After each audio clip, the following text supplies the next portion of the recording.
नमस्कार, मैं हूं देवांशु। आप देख रहे हैं news for nation. Chirag Paswan केंद्रीय मंत्री बनने के बाद आज जो है वो अपने मंत्रालय पहुंचे। ये तस्वीरें उस वक्त की है जब वो पदभार जो है वो संभाल रहे थे। फूड प्रोसेसिंग जो मंत्री जो है वो बनाए गए हैं और पदभार जो है वो संभालते ही एक्शन मोड में जो है वो नजर आए चिराग पासवान। मंत्रालय के अधिकारियों के साथ जो है वो चिराग पासवान ने आज मीटिंग की। पार्टी के नेताओं की तरफ से तो चिराग पासवान को बधाइयां दी जा रही है, साथ साथ जो अलग अलग तबके अलग अलग लोग जो हैं वो चिराग पासवान को अपने अपने हिसाब से जो है वो बधाइयां दे रहे हैं। इसी क्रम में आज उनके चाचा यानी कि पूर्व केंद्रीय मंत्री और इसी विभाग के मंत्री रह चुके पशुपति पारस ने भी चिराग पासवान को बधाई दी है। क्या लिखा है ट्विटर पर वो देख लीजिए। स्क्रीन पर जो चल रहा है वो पशुपति पारस के ट्विटर हैंडल का वो ट्वीट है जहां पर उन्होंने चिराग पासवान को बधाई दी है।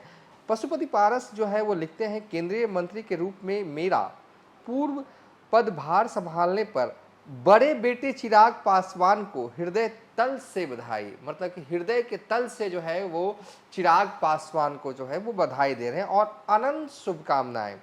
मुझे पूर्ण विश्वास है कि देश के विकास हेतु हमारे कार्यकाल में विभाग में जो रूपरेखा बनाई गई थी उसे आप मोदी 3.0 में माननीय प्रधानमंत्री श्री नरेंद्र मोदी जी के नेतृत्व में और आगे ले जाने का काम करेंगे। दो बातें गौर करने की ज़रूरत है। इस ट्वीट में उन्होंने बेटा लिखा है और हृदय तल से बधाई दी है। देखिए, जब चिराग पासवान, थोड़ा सा पीछे चलते हैं, जब चिराग पासवान हाजीपुर का चुनाव जो है वो लड़ रहे थे तो ये तो तय था कि पशुपति पारस ने ऐलान कर दिया था कि भले ही उन्हें सीटें ना मिली हों लेकिन वो एनडीए का जो है वो साथ नहीं छोड़ेंगे। ठीक है, जब नॉमिनेशन का दिन आया, हाजीपुर में नॉमिनेशन करने पहुंचे थे चिराग पासवान। नॉमिनेशन के बाद जो है वो भव्य कार्यक्रम जो है वो रखा गया था, चुनावी कार्यक्रम था ये। तब ये लगा था कि हो सकता है कि पशुपति पारस उस कार्यक्रम में मौजूद होंगे, लेकिन वो मौजूद नहीं रहे।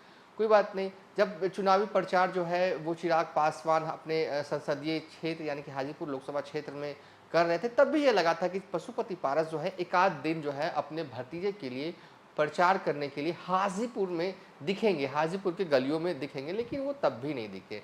अंदरूनी तौर पर यही कहा जा रहा था कि भले ही पशुपति पारस ने ये कहा हो कि वो एनडीए का हिस्सा हैं, एनडीए जो है वो चुनाव जीते, यही उनकी कामना हो, लेकिन वो हाजीपुर में चिराग पासवान के लिए प्रचार जो है वो करने के लिए एक भी दिन जो है वो मैदान में नहीं उतरे। चुनाव जीतते हैं चिराग पासवान करीब 1.5 लाख से ज़्यादा वोटों से हाजीपुर में। उसके बाद नरेंद्र मोदी द्वारा जो है वो चिराग पासवान को मंत्री बनाया जाता है। मंत्री बनने के बाद प्रिंस राज भी बधाई देते हैं चिराग पासवान को, वो भी ट्विटर हैंडल पर।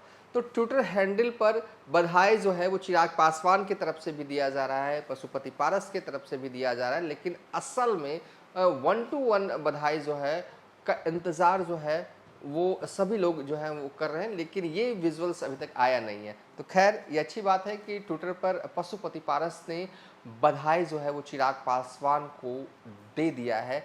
अब इस बधाई के रिएक्शन में चिराग पासवान क्या करते हैं? क्या वो पुरानी बातों को भूलेंगे? क्या वो दिल से गले लगाने को तैयार हैं प्रिंस राज और पशुपति पारस को? ये देखना अभी बाकी है। फिलहाल इस वीडियो को यहीं पर एंड कर रहे हैं।